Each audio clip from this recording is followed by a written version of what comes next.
All right, boys, how was all doing? Super. Good. Right, all good. Good. Back to winning ways. First time we've won at the Tony Macaroni, whatever it's called, Lego Stadium since about the year you were born, Tam. So that was good news, wasn't it? Absolutely. Very. Glad you said it was the year that Tam was born and not the year I was born. Livvy wasn't even in existence then, Kev. Not That even was in going to be, existence that was when going I to be my was born. part, but you've shot me down. I tried to Right. give you a pass, Kev. I tried to give you a pass. Any mention of Ferranti Thistle will get cut. So no one apart from you and I that listens to this knows or even cares who they were. And then again, so Hearts winning away at Livingston is a total rarity, and another rarity is, can you believe that we got cheated in Glasgow? Fucking hell, these things never happen to. Render me shocked. I know, never ever happened, man. I cannot believe it. And we are a serious podcast. We do have our nice side. I just wanted to say that our thoughts and prayers are with Kyogo after that absolute brutal assault that he took last Thursday, Celtic Park. I hope that he's doing all right. I don't. Seems to be happening so much as well. It's like. Did you see crazy. the manager of the day saying it's because he's small or something, and people throw him a bit? Right. I have the same problem, to be honest, man. It's mental. Folk dragged all up. Fucking It's brilliant. mental. Celtic do that thing to football managers, what like birds do to your mate. See how like you've got a mate that you like, and then you get a bird, and they just go turn into a total wanker because they've got a bird. That's Celtic, innit? He started let's off not really talk down. about Shanks when he's not. Yeah, I'm trying to ignore him. He's still sitting at the bending over at the bloody turnstile or whatever it was he was doing in Livvy. Anybody that had to sit beside Shanks on Sunday, I do apologise. We try and keep him on a leash, and it did not work on Sunday. But aye, that is exactly what's happened with Ange. He started off at Celtic. I was like, actually, he's quite sound. I quite like him. And now he's just talking shite. He's had this melted bacon conspiracies, and now he's just a fat wank. Been Like brainwashed. Shanks. So there you go. But, well, that was a good intro, wasn't it? See, this is what happens. There's a mix of celebrating Hearts and bemoaning the fact that we've lost again. I say again, it's about the third time this season, but it was in very controversial circumstances, which we'll touch on later on. So obviously, welcome back. This is my story, our unofficial Hearts podcast. As we say every single week, our opinions are our own and normally miles off it. This week, we've obviously got two games to talk about. We'll touch on the Celtic game. Again, obviously, we'll talk about the talking points that came out of that game and then the subsequent fallout from it. Talk about Livingston on Sunday. Go over some of the week's headlines as well. It is 25 to 11 on a Wednesday night, and I've only just stopped pissing myself laughing at Hibs. But we can get up. We'll come on to that in a minute. Preview Rangers, their predictions, and then we'll obviously have a talk about some of the absolutely amazing stuff that's happened in the last week in terms of the sort of ticket drive and where we stand with that for the game on Sunday. So, sound good, boys? Sure Sounds does. class. And absolutely every single one of us have been on a very strong warning pre-pod, not to mention the fact that this is episode 69. Yep. Just leave that there. Mhm. That's what she said. Not even any jokes. The best thing about that is that you could literally turn any of that into an Ando or whatever you call it. You could just I just said Nintendo there. Turn it into a Nintendo. Right, let's move on. Let's move on. Obviously, you never made it to Livingston on Sunday because it's too much. You couldn't bear to see both your teams playing at the same time. What did you get up to? Anything exciting? Nah, I had quite a busy weekend. I was actually in my bed most of the day Sunday hungover, but that wasn't the reason for not going. I was going out on Sunday night as well, so Sunday afternoon. So it was nice to see both of my teams put up a good performance. One was good first half, one was good The second half. It was great, lovely. In your bed with your Sanchez Brotto jammies on, or whatever he was called, that goalkeeper. And Mr. Anderson, again, you were stuck watching on the television, but you're back up this Sunday, aren't we? Yes, I was. If it's just been the volume of games and traveling that I've had to do for various reasons. There was no way. I'll just come right out and say it like the little bitch that I am. There is no way I was sneaking this one past the missus on Sunday, given the time of year and all the traveling stuff that I've done and have got planned. So I unfortunately had to watch it in the house, but I made up for it by getting absolutely Harry carried on Sunday, and I had a right good laugh by myself. Well, me and Kev had a right good laugh with somebody that was absolutely Harry carried or whatever you just said on Sunday. Mr. Crookshank was at his usual self. I'll just give you some of the highlights of the things. 10 minutes into a game against Livingston, notorious for having 0 fans, 0 songs, and no atmosphere, stood up apoplectic, nearly jumped the barrier to shout, "Come on, Hearts, let's shut these fuckers up." To everybody around about us going, "Shut who up?" Literally cannot. Even if Livingston had scored, I don't even know if I would have heard them for the other side. It was like, what are you talking about? The only guy shouting was David Martindale, and that was it. Right. It was a strange and surreal moment, but as always, he ended up to redeem himself by getting himself in Instagram videos and Instagram photos, which is what he lives for, isn't it? Boy's happy. That's why he's not actually here tonight. He's too busy wanking himself off over that gif. There's the first fun for the cut list. That's good. Done well. We're only 6 minutes in, so you've done well there, Kev. It's a bit of a record. Right, Kev.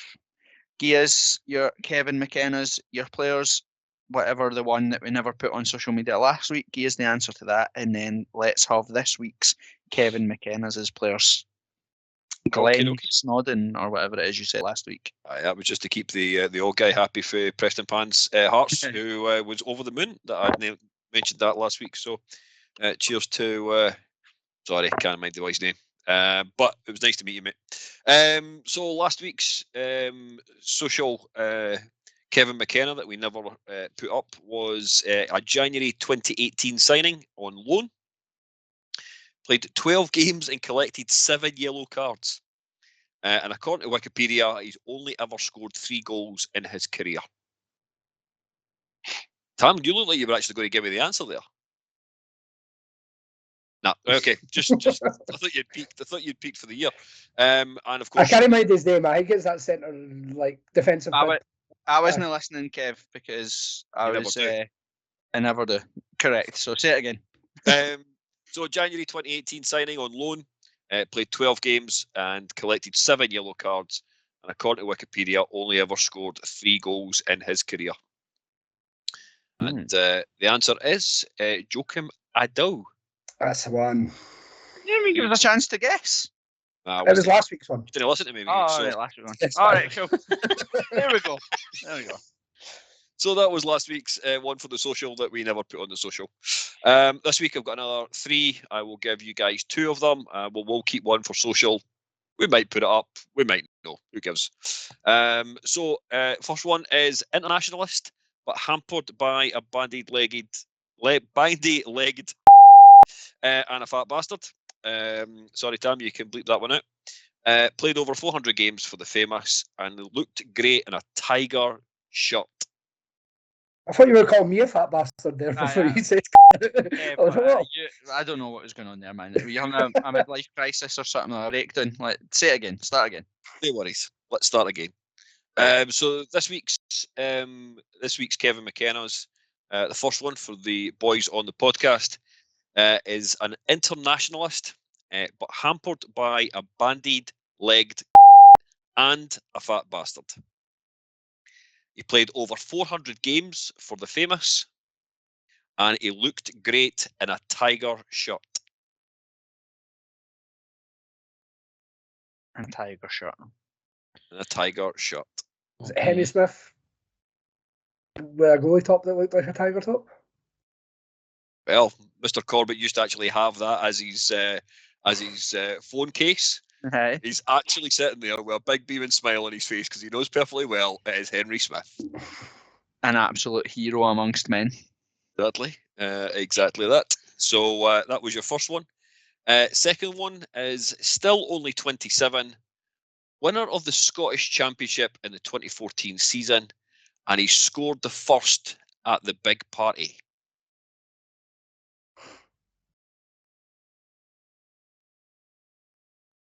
Dead air is a crime. Dead air is a crime. Quite happy to even leave that one till later on in the show to give the answer if you want, guys. Yeah, please I think do. it was Billy King. What do you? Will you be wrong? Ah, Dale Carrick. Oh, there it is. It was the Just same. a It was that game, but it was the first goal, wasn't it? It was, yep. He scored the first of the party. The party that was, as far as we're concerned, it was a party. It was off a superb. nice little I bonus. enjoyed it. I enjoyed every minute of it. and we didn't Absolute even have any party hats on that. That was a nightmare. Did they have streamers? We didn't have party hats. We didn't have anything. Imagine if we had actually turned up with all that. It'd be fucking brilliant. One of your listeners, Jambo Sai, as we like to call him, has a video on his phone of the second goal going in, and the noises that I'm making are ridiculous. I will try and hunt it down. It's where I had such a high-pitched little girl voice jumping around mental is... you see, when you see limbs and you think, oh, I must look so cool celebrating, and I was just like... It's like Gary Neville Sky when he does that thing at the end. When it's like, It was pathetic, man. It was actually pathetic. I had about 8 folk on my back, so I'm blaming that for that. But aye, right. And then Kev, you got one for social media? I've got one for the social medias. You want me to call it out now? Go for it. So I had 2 senior spells with Hearts scoring 21 goals. Received only 1 international call-up in 2011 and still playing at the senior age of 37. Okay, no. Alrighty. I'll get that over to Ando to put his little artistic artwork to it. Mm-hmm.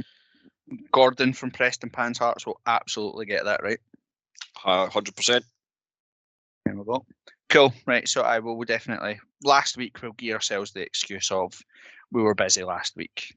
We've been inundated with stuff which we'll talk about in a wee minute in our headlines. But biggest headline as we are right now is that Hibs are falling apart.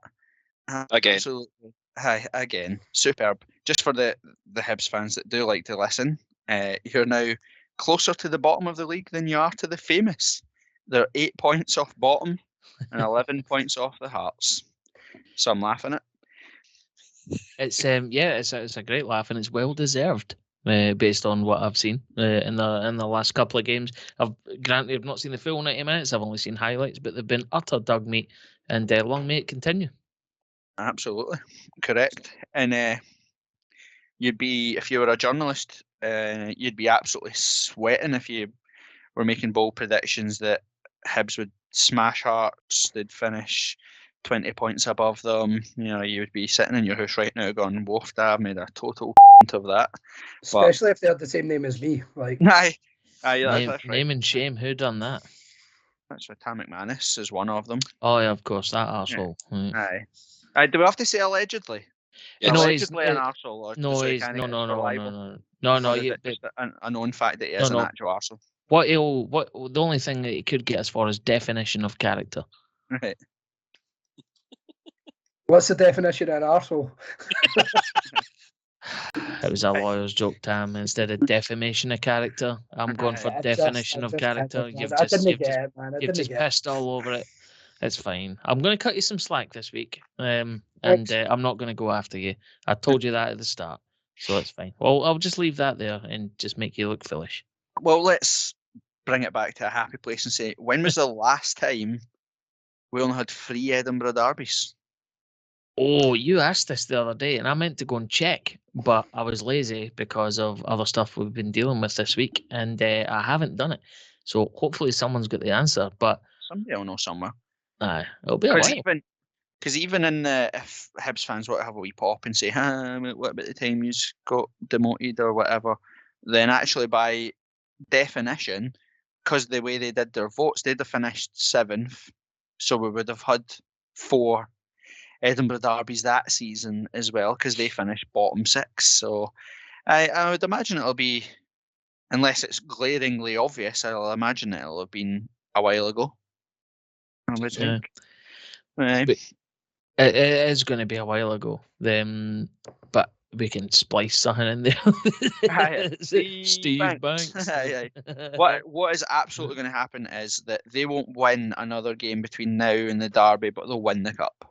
Like that's how it'll go, won't it? They'll can't beat anybody, but they'll show up and win the cup, and then that'll be it. Man. No, they're not having it. No, absolutely not. They're not going to turn up to Hampden and beat a Celtic side that are, like, to be fair, won 4 out of the last 5. They've been all right, Celtic, but we'll come on to obviously the review of our game against them shortly. But no, Hibs for me don't stand a hope in hell. If they'd been playing Rangers at Hampden on Sunday, then or so whenever it is, then yeah, okay, it's got the green and white ribbons on it for Hibs, but nah, it's going to Celtic this time, 100%. Well, we've already wasted enough time on those. There's another one for you. Another headline this week is something that we've touched on over the last wee while, but it is something that's coming more and more into focus as we come towards January. It's just our contract situation. You know, you look again, Craig Gordon, the triple, quadruple, whatever, how many saves you want to talk about, that's viral on Twitter right now from Sunday. Just again highlights. Now I get it. I understand there's arguments on Twitter people saying that's exactly what a goalkeeper is meant to do. Yeah, and you're right. That's what he's there for. He's meant to keep the ball at the net. But my God, does he do it superbly? You know what I mean? Like, and I do think, geez, if we didn't have a Craig Gordon, where the hell would we be? But we do have a Craig Gordon, and we are where we are. But he's out of contract. Stephen Kingsley probably has flown under the radar all season long, but he's probably up there as the most, if not the most important defenders for me that we have in the team. Yep. I've resigned myself to the fact that it's pretty obvious that John Souttar's not going to sign a new contract with Hearts, which is fine. That's his prerogative. That's completely and utterly up to him. And then as Halkett as well now, is he in that territory of, or does he have a year left and we're just hoping to extend his contract more? Oh, I'm not sure about Halkett, but the other 3 that you mentioned are the 3 that I've got written down, which are the ones that I'm nervous about. Like, so, to your point, Suter, I'd be happy if, happy is the wrong word.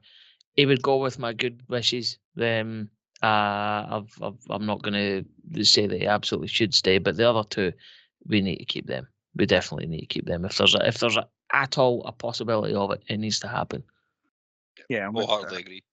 I think what you said there is, I think you've got to look at Kingsley as being the best outfield player of the season so far. For us, yeah, I think there's an argument there. One of the things we'll talk about coming to these is the fact that it's no coincidence that we've probably looked our weakest in the middle of the park since Benny dropped out.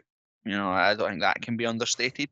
But for me, if you were to take and look at the bigger picture over the last 10 years, there's been 2, maybe 3 problem areas at Hearts that have been consistent every season. Goalkeeper, the left side of defence. When a left back or a left wing back or somebody that can play on the left side of the back four, you think of Oceania, fucking Reyes or whatever the hell he was called, and all the random nonsense that we've had playing in the left-hand side for us. Kingsley has filled that gap. You know, obviously we were blessed to have Hickey for the time that we had, but he's obviously now smashing it in Serie A or whatever. He's the priority for me.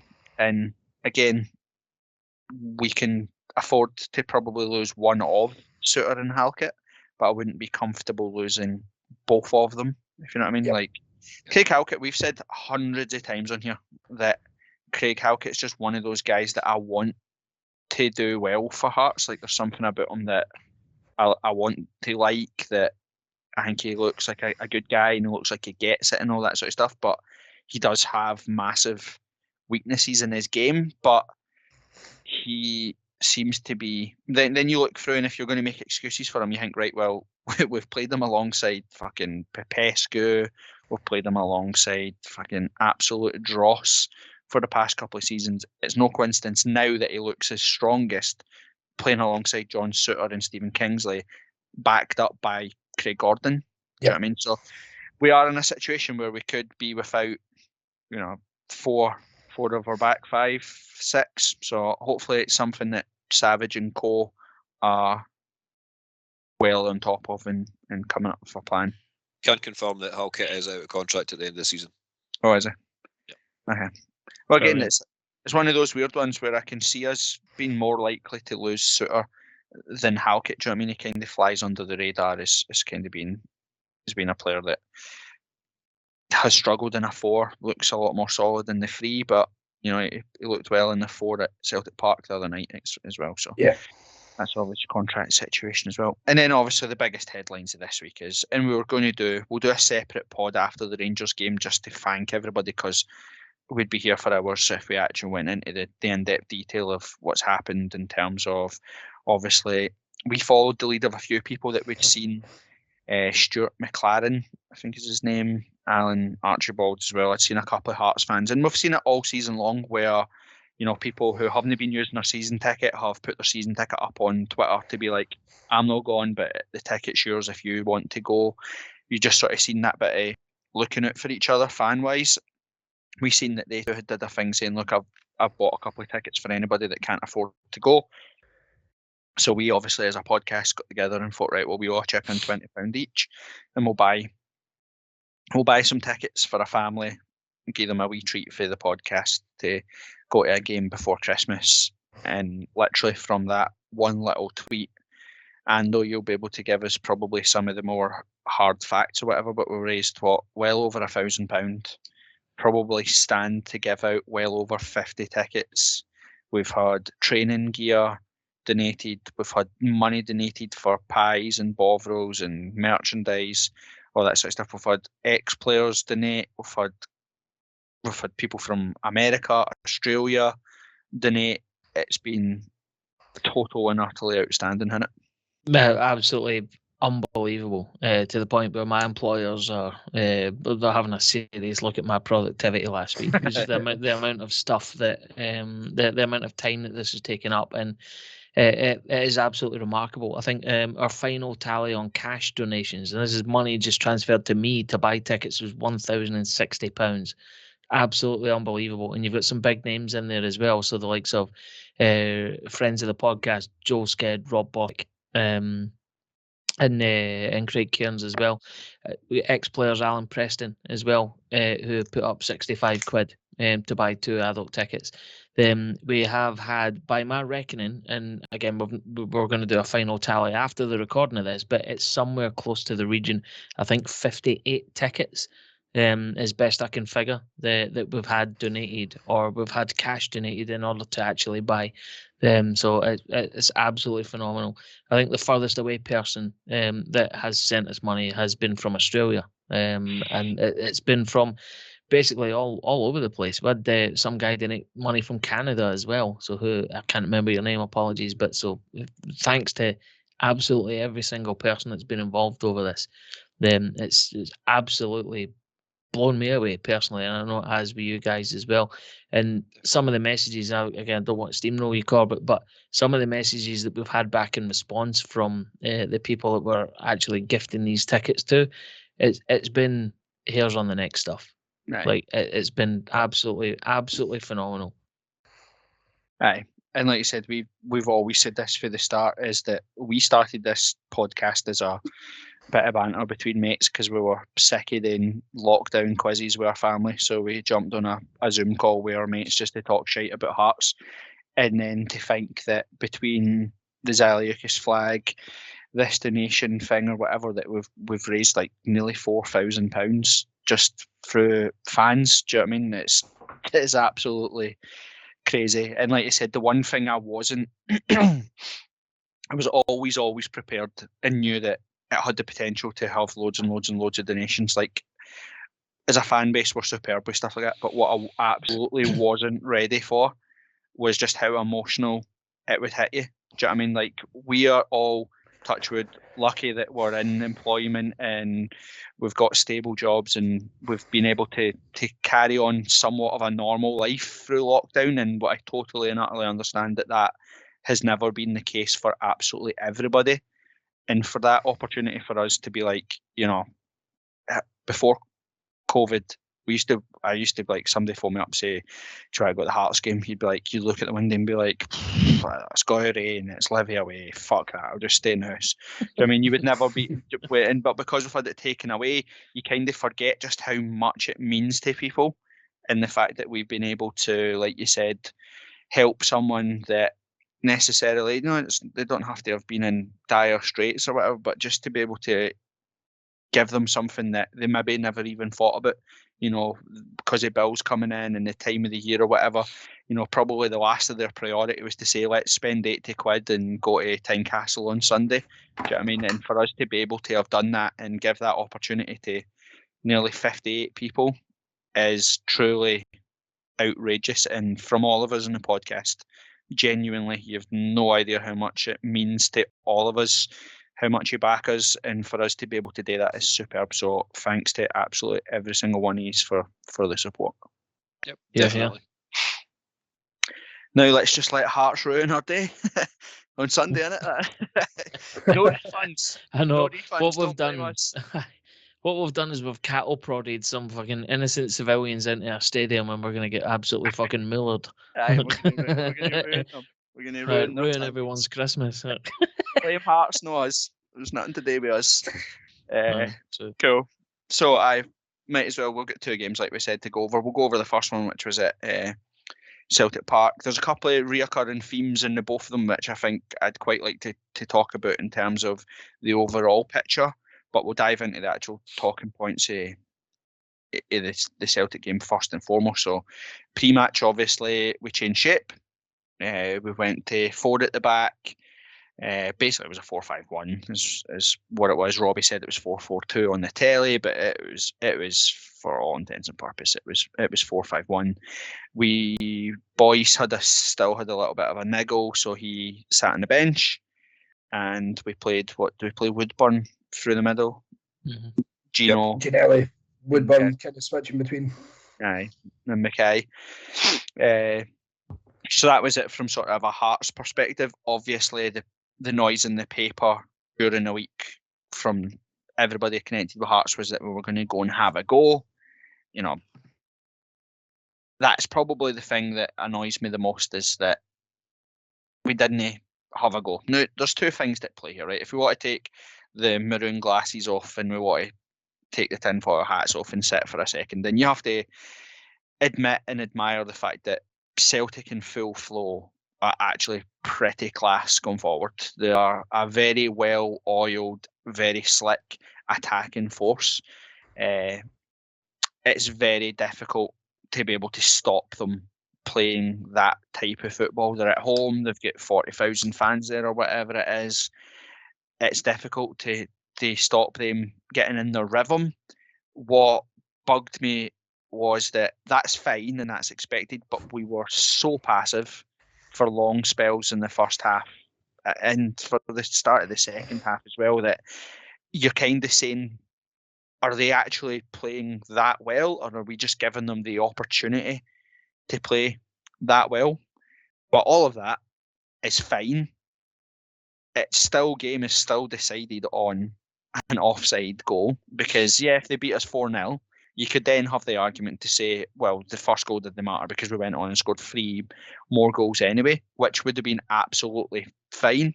You'd have still been annoyed because you think, well, the goal actually sets off that circumstance. But the fact is that they didn't. They never scored any goals before it, and they never scored any goals after it. So it brings us to the point, because we'll come back to the passiveness and all that sort of stuff in a second, but the offside goal, it's offside, obviously. We don't have to discuss that. Or is there anybody here that thinks it's not offside? no, Nope. Move on. Yeah, exactly. So the thing is, VAR. If we have VAR, do we think that VAR rules that goal out, or are we worried that that it doesn't matter whether it's a ref or linesman at the ground, them sitting in a park, they're still going to give Celtic that decision. I'd say yes. I think given the like the difference is, I suppose, but like if we've got VAR and we've got someone sitting in an office or like in a van with a satellite dish in it in Celtic Park's car park, or, you know, wherever this is going to take place, then at the end of the day, there's an argument to say that yes, it would make a difference because they've got all the technology there to say yes, okay, that was wrong, it was offside. But then the interpretation is still being left in the hands of a Scottish FA official. And I think that's part of the problem. See, if we were beaming these pictures to Stockley Park in England, where it's done properly, or over to, I don't know, wherever it is in UEFA, they do all this sort of stuff, then you could rely on consistency and continuity of decision.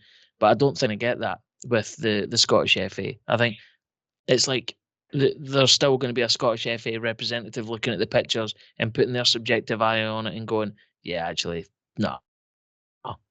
Aye. Yes or no accordingly. I think that's going to be too much of a drag factor. But again, it's one of those things that I would rather we had that argument whilst it was there. Do you know what I mean? It feels redundant to.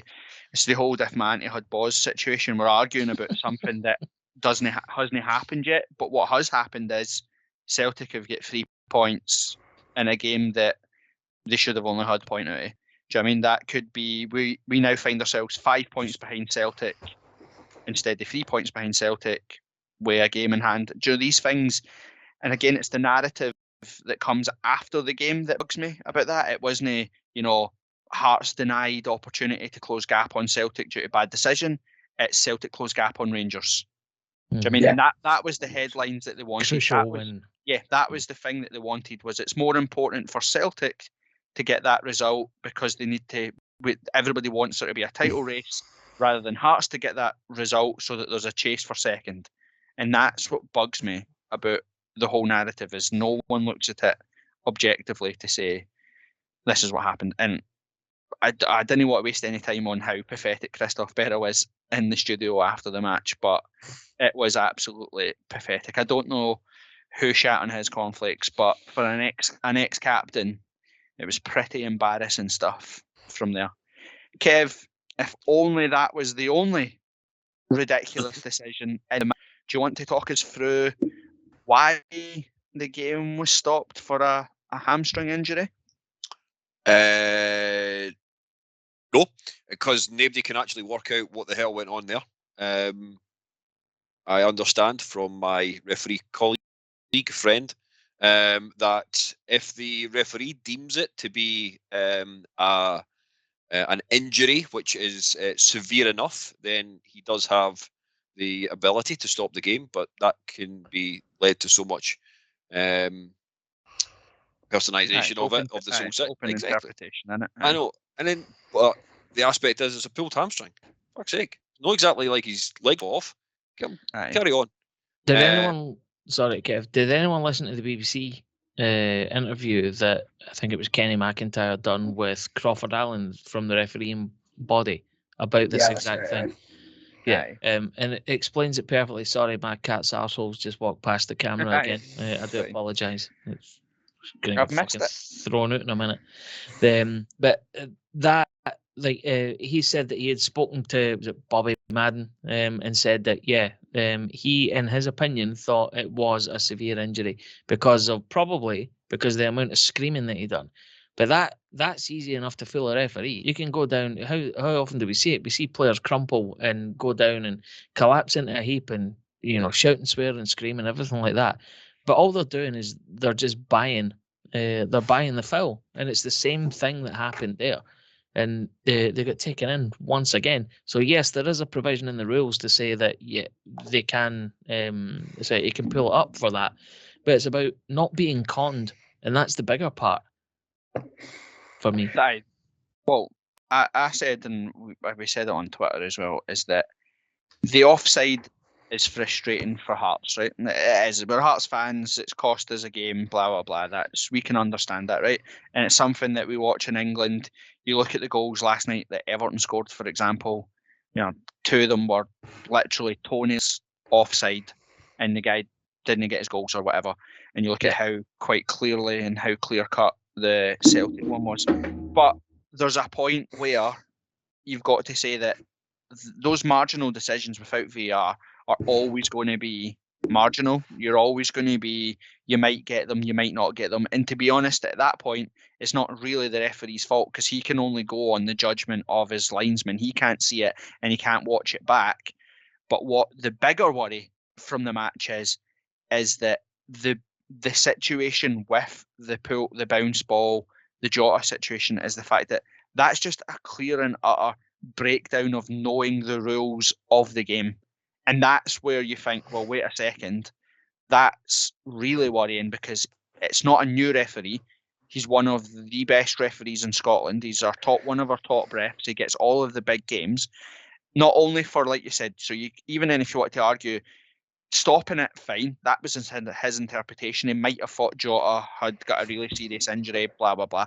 That's fine. But then what happens after it is that he gives Celtic a drop ball and gives them the ball back when it was Hearts that had the ball and should have been, the drop ball should have went to us. That's just a total and utter breakdown of understanding what the fuck you're doing. No, I totally agree. And I said at the time, and I think this is maybe slightly incorrect, is that, see, the drop ball is not even a drop ball to me means that you've got a player on either side of 50 ball. That's not allowed under the rules anymore, as I understand it from what I heard in the Premier League. It should have been a straightforward, right, Hearts were in possession, we get the ball back, we've got our face towards goal. But no, the guys obviously went the other way. It's absolutely the worst refereeing performance I've seen so far this season from anyone. Yep. And that obviously is the overriding disappointment of the match. But from a Hearts perspective, you can't help but look at sort of from minute 60 to the 94th minute or whatever and feel the exact same way we felt after the League Cup. Was that, why did we not start like that?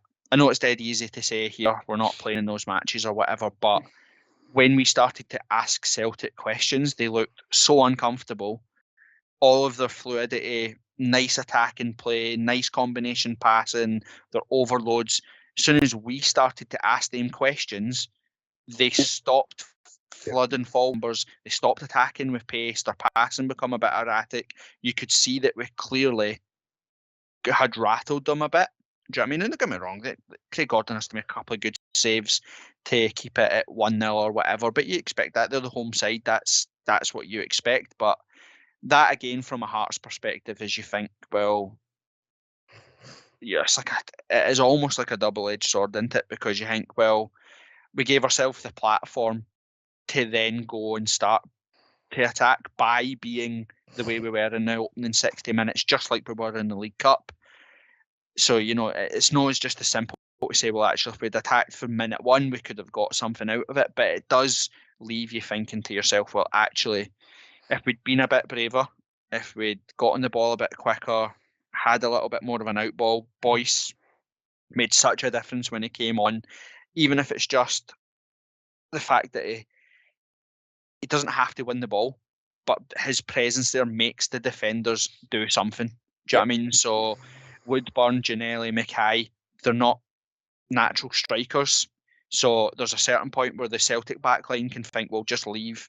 They can leave him one-on-one because whoever's at the back will win a header or won't be under that much pressure. But because of Boyce's movement, the positions he takes up in the park, they suddenly have to be like, well, actually, no, we can't just leave him by himself because we have to pay attention to him. And 9 times out of 10, he'll occupy two defenders with his possession and stuff. So that was probably the biggest disappointment thing for me from a Hearts perspective, is that, again, I don't think there is. We're as bad as how we played for the opening 60, and I don't think they're as good as what we allowed them to be. Do you know what I mean? I think a big disappointment as well is, like, think how many chances we had that just didn't come to attempt on goal, or it was a GMS falling over his own feet, or God. I just had to bring that up. But there was a stage where we had 76% possession over 20 minutes or something like that. Maybe not as high as 76. It was in the 70s. Like when boys came on, it coincided with that. I know he probably wasn't fit enough to start the game, but the fact that we did have those chances and built up play and stuff, it is just frustrating. But I kind of understand why they try to keep it tight for the first half. I do get that, but it's just, you just want one day for us to just go all out attack and see if we can try and win like 4 or 5-0 away from home at fucking Parkhead or something like that. Aye, but it's not even just that. It's like you said, it's and we will talk about this, is that there is an aspect of our play that simply just has to be addressed, because it's going to cost us. Like we've said before, we said all last season, and we're saying it this year, that teams are going to get a pumping off us if we click, a bit like what happened with Dundee United. But in similar sense, all it's going to take is for a side to show up and have that luck in front of goal. Do you know what I mean? Where Craig Gordon's not going to be able to make wonder save after wonder save. It's not going to be able to hit the post and come back out. They're not going to miss sitters, and we're in line for taking a pumping ourselves. But we'll come again. We'll talk about that here. One of the last things I want to talk about, obviously, we had the instance with Barry Mackay, right? Which is, I think somebody's been arrested. But tonight, as Kev pointed out before we came on, the exact same situation in France, where the Marseille player won it. Payet hit with the bottle. The referee basically walked the players off the pitch because they were getting pelted with objects, and now Lyon have been deducted points for their fans failing to behave.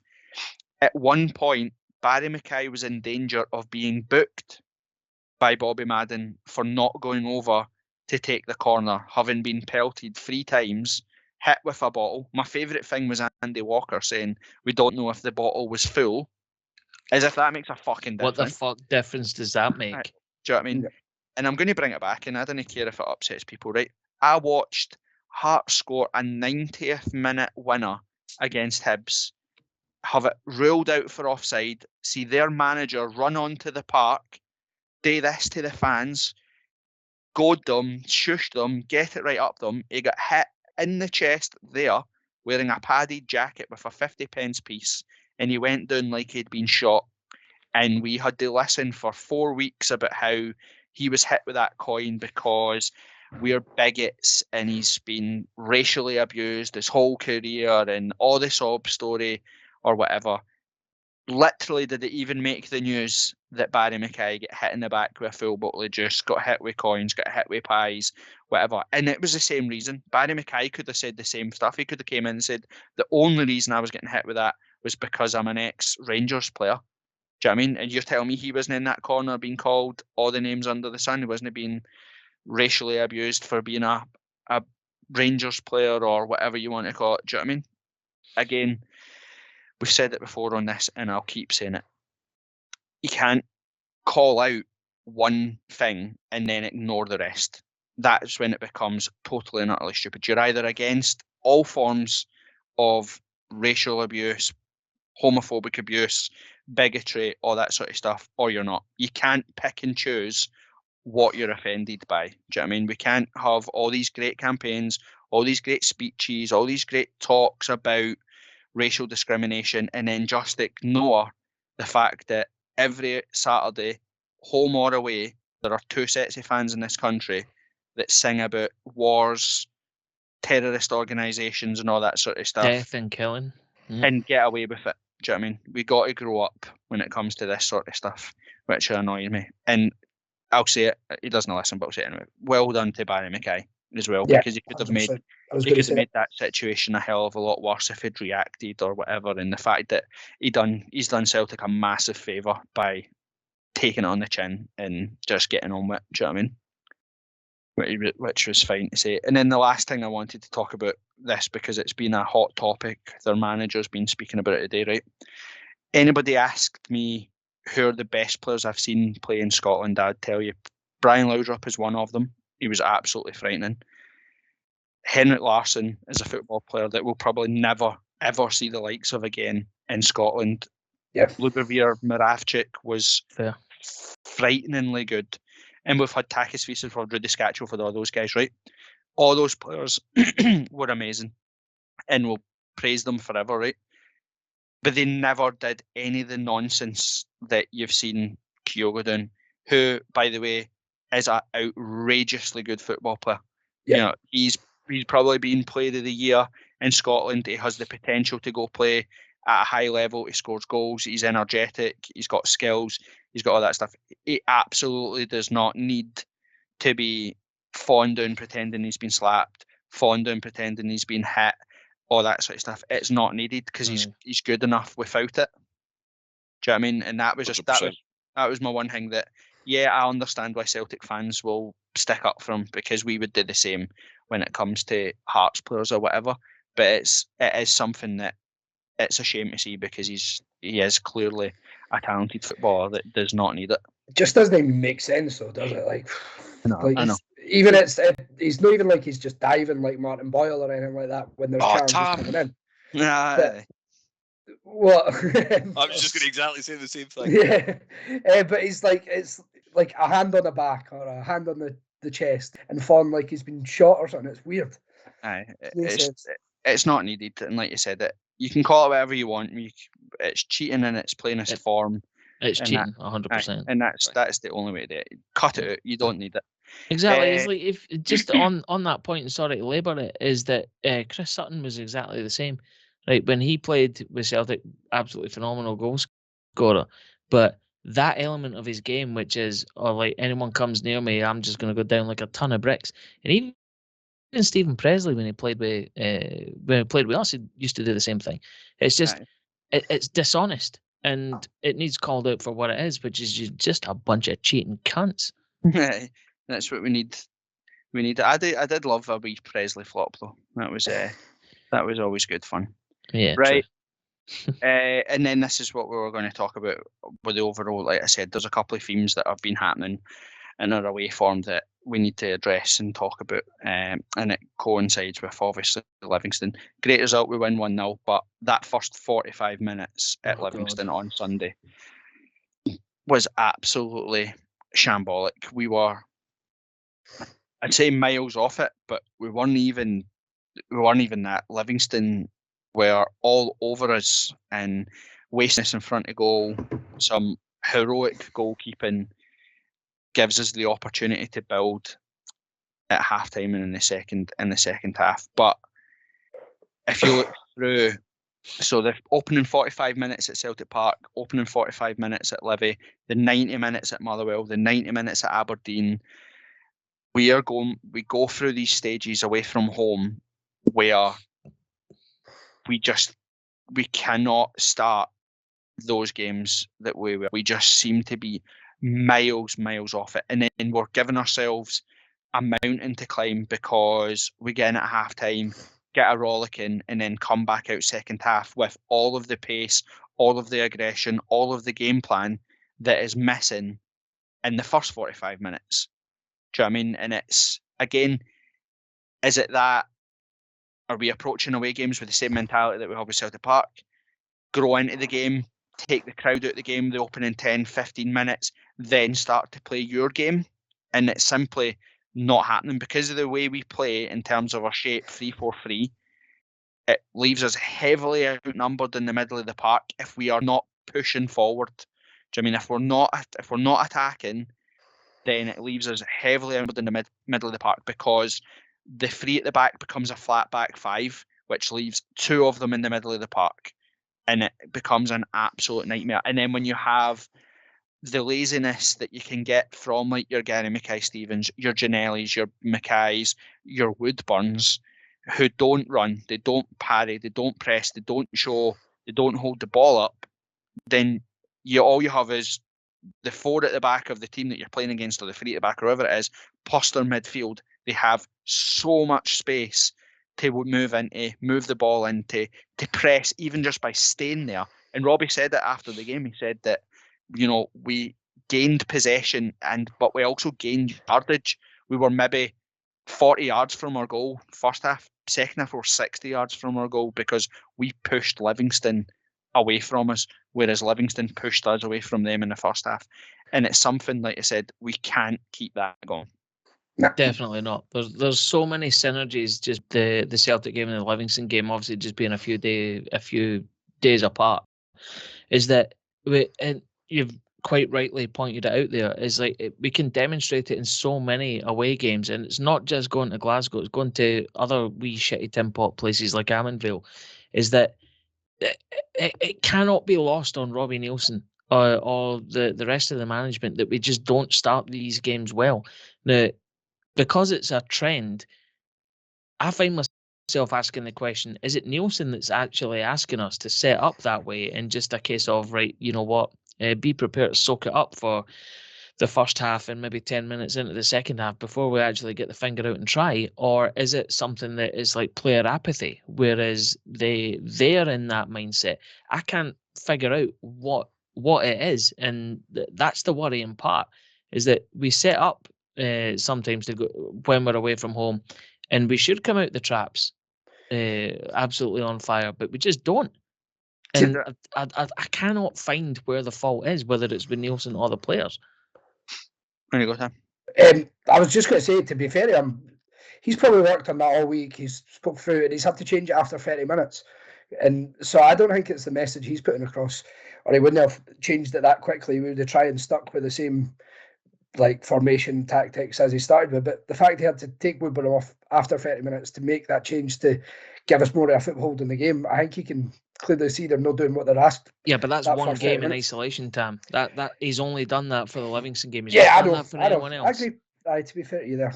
Have we been has the formation been sussed out now? Do you know what I mean? Is that potentially where the problem lies? Is that people know that the way that we play, the way the shape that we have, is that, you know, if you overload the midfield, which Livingston did on Sunday, it pretty much nullifies where we are in there.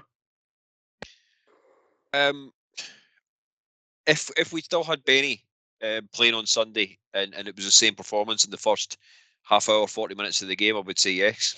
I think there was a lot wrong with Sunday's performance, and that was showed by taking Woodburn off. And as far as I was concerned, at that point, you could have taken a number of players off. It wasn't just Woodburn. There was a number of players that you could actually question their starting position on Sunday. I think we've gone back to what Ando said.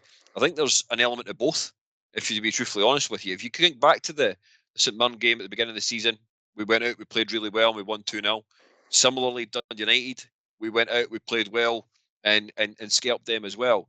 So why change why change the actual comments? Why change the whole sort of war plan in regards to the next game that you play? So I've got a funny feeling that it's still the same comments, it's still the same game plan that's being discussed by Nielsen before the game. But what happens is the players are coming out and there is an extra man in midfield. And that extra man in midfield is then shutting Devlin down, Benny down, whoever it is, and they just don't have that opportunity to play like they do. And then, as you rightly say, what we then start to do is we start to panic a little bit. And then from that point of view, we one person back. Usually it's Mikey Smith. And Mikey Smith then pulls back into that sort of that right-hand side of the four-man defence. That's his position. You know, we've commented on this enough times over the last 4 or 5 weeks that we're playing Mikey Smith as a right wing back, and in no disrespect to Mikey Smith in any way, shape, or form, he's been again, we've always said it, the most consistent performer over the last 3-4 seasons. But maybe his legs are just starting to go. A little bit like I was going to say a little bit like Taylor Moore's on Sunday when he got towards a corner flag. When he got tackled by a corner flag. But again, so I've always, you know what we're like in here, but I've always got different opinions when it comes to formations and stuff, because for me, you can play any formation you like. It's how you play within that formation that for me makes the difference. If you don't match aggression, you don't match the press, you don't match desire, you don't play with that tempo, you can play in any formation you like, you'll get overrun. If, for example, you come up against a team like Livingston, like Celtic, or whoever, who will actively engage with you, who will press you themselves, If you can't match that aggression, you'll all struggle. But it doesn't matter whether you're playing 5 at the back, 4 at the back, 3 up front, 2 in midfield. It doesn't matter. You have to match the runners. You have to match intensity. You have to win your individual battles. And you're right, Kev. You could have picked 1 to 11 other than, 1 to 10 actually, because you couldn't have took Craig Gordon off. And you could have swapped them on Sunday. That was how bad a start that we have. But when you actually rewatch the game back, all of the moments of trouble that we had in the first half stem from something that Woodburn was involved in. It gave the ball away in the build up to the passage of play that Craig Gordon had the four saves. He lost the ball in midfield, didn't track his runner, didn't go back, and it ended up the guy that he lost the ball to was Jason Holt, who was the guy that had the shot that Craig Gordon has to tip out for the top bag to make the save. So I think that he's been pulled not so much for, obviously the function wasn't working, but I think it was just more about application from the players. Contribution, which goes back to what Ando's saying. But again, this is another thing that we need to address going forward, is that Hearts just look better with Cochrane on one side and Taylor Moore on the other. If you look at the best passages of play that we've had have been against Dundee United, and they were the two that were on the wings. And from 45 minutes to 94, Hearts were in total control of the second half against Livingston.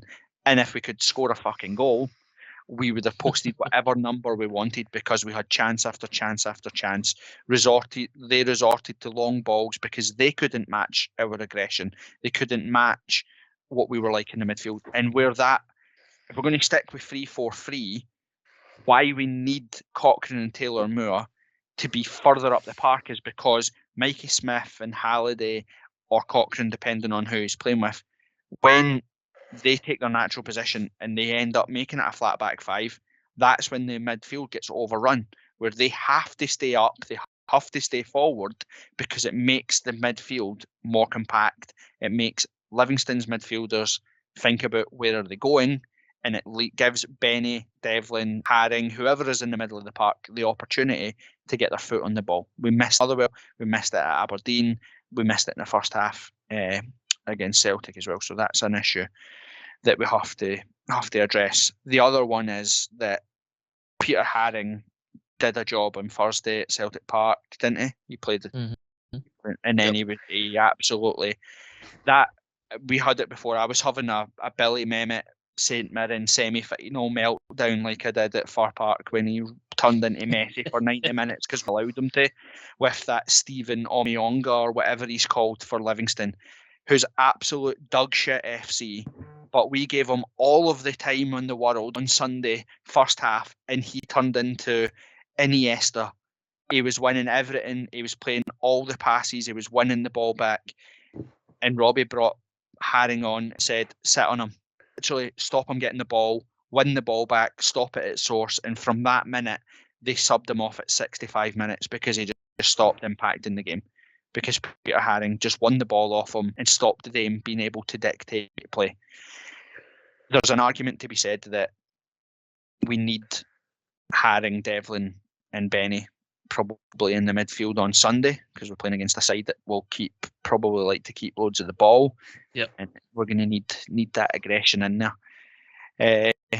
But second half onwards on Sunday just shows why, if it works, our formation is great. Do you know what I mean? 3-4-3, when it's played with intensity and we get the ball wide and we play it through the channels, teams can't handle that. They can't match that aggression. They're just unable to keep on top of it. And I think shout outs, I've said it before, but Liam Boyce is absolute dynamite for us. We've said that a million times before, but what's becoming more and more impressive is his relationship with Barry Mackay. I know we've said it before, and it's one of those weird things in life where stats can mirror or make something look better or worse than it is. You know, stat-wise, Gary Mackay-Steven has scored more goals and set up more goals than Barry Mackay. Barry Mackay is 100 times the player Gary Mackay-Steven is, and he influences the match so much more. Like exactly, it's like there's stat heads out there that will say exactly what you've said there, but there's something that stats can't measure, which is there probably maybe there is, but to that point, it's like there's no mystical magical stat you can magic out your arse that says how much a thumbs up is this guy in terms of his influence on the team, and he's got it in spades, man. He's unbelievable. Everything he touches has a positive influence. And if we're going to design a new stat, call it positive influence or PX or whatever you want to call it, he'd be top of the charts for it in their team. Proper gutted when his goal was chopped off as well, because he needs a goal. He needs that. I'm not quite sure I agree with that offside either. I mean, you can't see anything. It's on an iPhone 7 behind the opposite goals, and you're trying to judge whether he is actual offside or not. But he's another one, like we said with Woodburn as well, that I feel like if he gets a goal, he'll score loads. Do you know what I mean? Because he is such an intelligent player. The one thing I like the most about him that is different from GMS is that doesn't matter. He could be playing shite. He never stops looking for the ball. He never stops running. He never stops showing. He never stops passing, and he also never stops trying to do something different. Do you know what I mean? Like his passing to boys is brilliant. First time ball, wee pop, nice touch right into his stride. It's great. He's beating his player. He was taking his player on. He's great to have. Kev. The other great thing about what Barry Mackay actually brings to the team, especially when he's going forward, is the fact he looks up. See, the amount of times you watch GMS, Woodburn, Janelli's can be liable to it as well, as the fact that they don't ever actually look up before they put a cross in. Barry Mackay is so confident in his own personal ability with the ball at his feet, he doesn't have to watch the ball at his feet. He can actually run with the ball at his feet and look up and see what's round about him. And that's why he is actually the best winger we've got at the club. It's as simple as that. And he pulled one out the sky on Sunday as well. It was coming down with snow on it, and Livvy was actually pretty cold on Sunday. There could have been snow on it, but he pulled it down, first touch, and he was actually moving the ball in the way he wanted to go. We watched some other players at the club, and not just our club, and a number of clubs across Scotland, where their first touch is usually a pass, and they're chasing after it to try and catch up with it again. So I think you're right with what you say. I think if you could get a goal, I know you say the same thing about Woodburn, and he scored 2 against Dundee United and never really done anything off the back of it. But I do think that if Mackay can get a goal, be it for a free kick, be it for open play, whatever it may be, it might just give him a wee bit more of a boost. Right, Ando. Well, I think I know how we'll get him there. Is that when Boyce arrived, it's been well documented. I was never really a fan. I didn't see it, and obviously it took him being absolutely brilliant for me to eat my own shots, and I'm quite happy to do that again. So if you want, I'll be the martyr. I will absolutely hate on Barry Mackay, knowing full well that he'll probably listen to this podcast. It'll be played by Nielsen ahead of kickoff. But go and show that fucking dickhead how much shit he talks, and he'll become brilliant. He is already brilliant, to be fair. This is your warning to him then. Just say that you've got Rangers. You did what you did with Boyce. Remember you said that you've got to score in the next 4 games or whatever, and I'm not changing my mind. So say the same with Barry Mackay. There we go. Barry Mackay, if you're listening, which you probably aren't, but we know that other people in the dressing room are. You have got the next 3 games to score a goal, and then I want you to be amazing. If you don't score a goal in those next 3 games and continue to be amazing but just without goals, I'm going to... Ando's buying a bus. Ando's buying a bus. The last positive that we'll talk about on Sunday was Aaron Mckenna, a player that we all want to do well. You know, he's a player that's come in and he's had to bide his time. He's had to wait for his opportunities or whatever. But I really like the look of when we are playing well. He looked very, very good on Sunday. Had a couple of opportunities as well where he was unlucky not to score as well. So I thought he played his role pretty well, probably enough to keep him in the starting 11 for Sunday. Ando. Well, I Kev had his hand up first, but Can't disagree with any of that. I thought when Mckenna, I made the joke the other week when he came on against whoever it was off the bench, and I was like, who the fuck's this guy? I was like, I've not seen him in ages, and he came on and he done really, really well. Again, same thing on Sunday. He's like, he is taking his opportunities when he's got them, and long may it continue. I didn't really have anything to say there. It should have been Kev. I just wanted to go. I mentioned earlier on about how the fact that there was a number of players that could have been taken off and replacing Woodburn. I know you've just said in regards to various different aspects of why Woodburn did actually come off. But Mckenna, even in that first half hour, still had a presence about himself in the pitch. He still looked for the ball. We didn't have a great deal of it, but he was still looking for it when we did actually have it, that he was trying to find space. So I think you're right. I think there was an element that he had to maybe show a little bit on Sunday of what he can actually do, and he showed a lot of little good glimpses, and maybe just with a good run in the team, he might actually show a hell of a lot more running from now up until what is going to be a really busy festive period. Yeah, I agree. I think he's staked a claim for staying in the side, and probably benefited from the fact that we'd already made the enforced change to Smith, then having to drag Woodburn off, that he probably would have been one that came off for Ginnelly at some point in the game. But, you know, he took he had his opportunity at the end. He played in Ando and all that sort of stuff for his chance. He had the one that the keeper saved. So I thought he was pretty impressive on Sunday, as was the second half was Cammy Devlin as well. We've spoken about him before a million times, but he's great. He's slowly but surely turning into one of those players that every other set of fans hates, but we absolutely, absolutely love and adore. And to be honest with you, he had one against Celtic that resulted in a free kick, and he might have got booked, and he had a tackle against Livingston as well that ended up as a free kick, and they were perfectly legitimate tackles.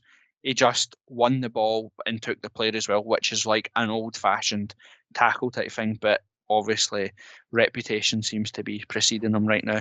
And I like the fact that he smashed somebody in the face with the ball and then gave them their top. I think folk had said that, you know, he cleared the ball and it hit somebody in the face. He tried to get the medics from us over. He was the first one over. Yeah, to make sure that they were all right. Even throughout the game, he kept, whenever the ball went out that side of the park, he kept asking if they were all right and all that type of stuff. Just a genuine nice guy. He's just a guy. A bloody good bloke. Yeah, he's a absolute jambo that loves it, doesn't he? And then we can't talk about it because I woke up the other morning at about 6 a.m. and just burst out laughing. And Alana was like, "Are you laughing at?" And I was like, "Nah." And I just remembered Nando taking it around the goalkeeper, man, and smashing it wide.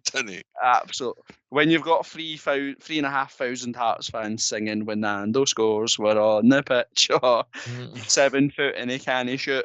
That's when you know we've entered the banter stages. But I didn't even. It's hard. Everybody knows it watches him. We don't want to scapegoat him or chase him or whatever. It's not his fault. But my God, he is fucking dreadful. He is absolutely dreadful. He's lucky we were winning at that point of the going. By the way. Oh, you imagine if that was 0-0 and we're relying on him to bury that. The guy's a turkey, man. He's nonsense. It's weird. The one where he rounds the keeper is funny, but the one where it's actual, I think it's Mackay or somebody dinks him in, and he's onside, 7 yards for goal, and his first touch takes him to the 18-yard box in the opposite direction. And that's at one point I messaged you in the group chat for the people that weren't there, being like, "Why the fuck is Nando doing keep it up? He's in the box." Somebody fucking shoot. But he wasn't doing keep it up. He was chasing his touch, because I was like, "What the fuck, man?" I did have Shanks believing that the game finished 2-0, and that Nando actually had scored. Shanks was that much out the game. That doesn't surprise me. He was on the pitch. He was on the pitch. Nando had scored.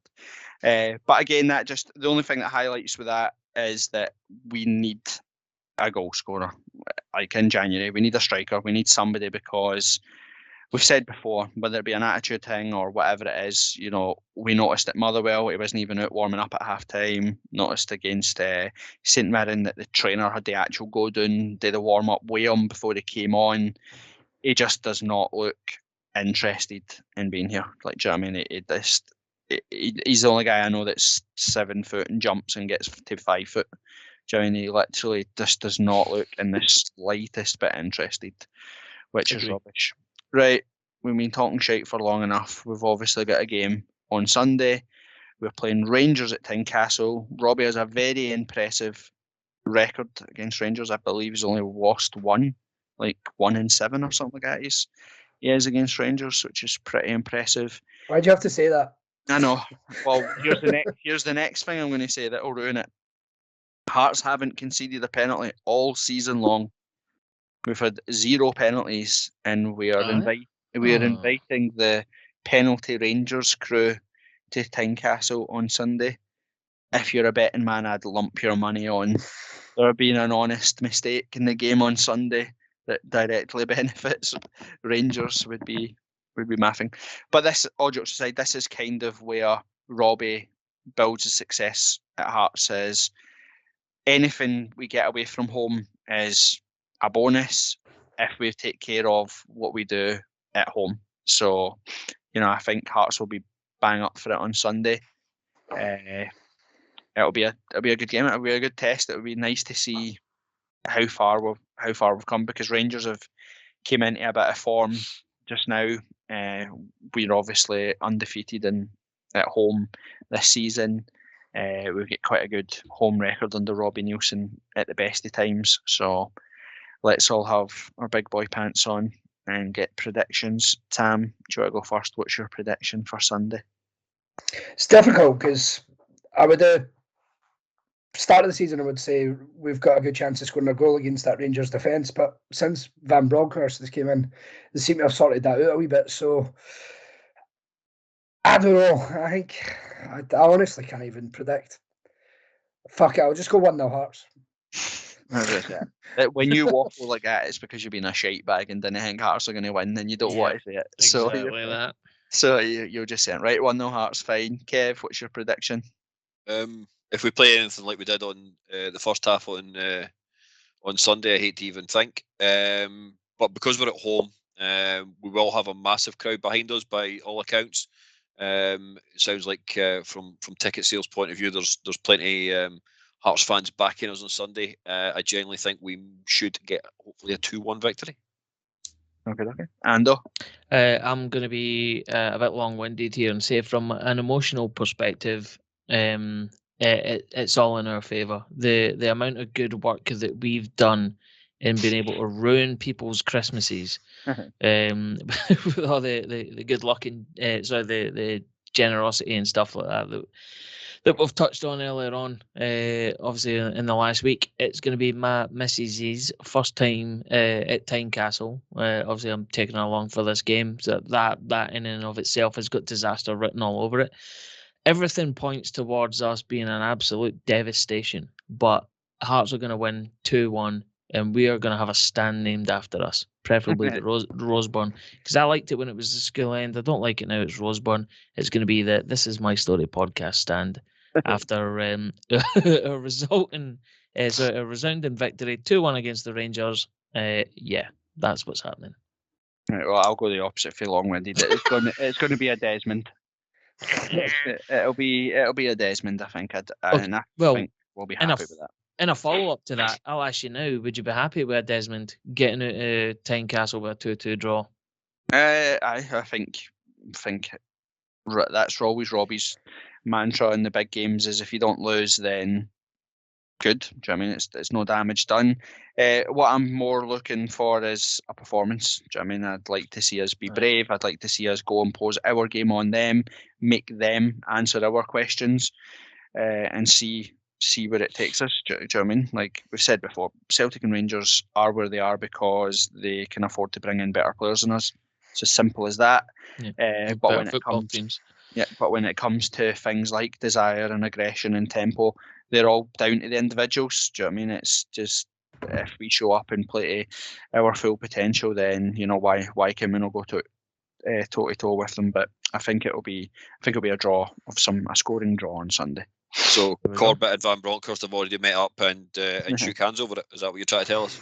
Aye, I've took it out of Robbie's hands for him. I said, "Look, we'll just settle with the draw." But aye, cool. Right, that's pretty much everything in it.